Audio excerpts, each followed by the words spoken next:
Expedition Designer VX.2.7 shows multiple improvements to the user interface, in part thanks to submissions on the Mentor Ideas page.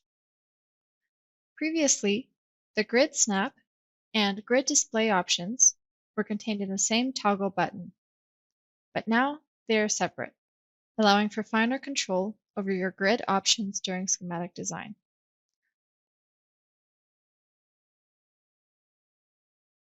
Grid options are also now included in display control, where you can control the grid display and interval markings. There are also helpful additions to the way tabs are closed in your design. There are options to leave only the current tab open, to close tabs to the right or left, or to close all tabs at once.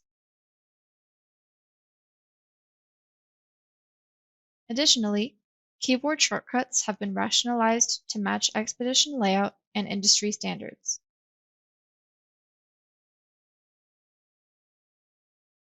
Finally, a warning appears when overwriting an existing PDF.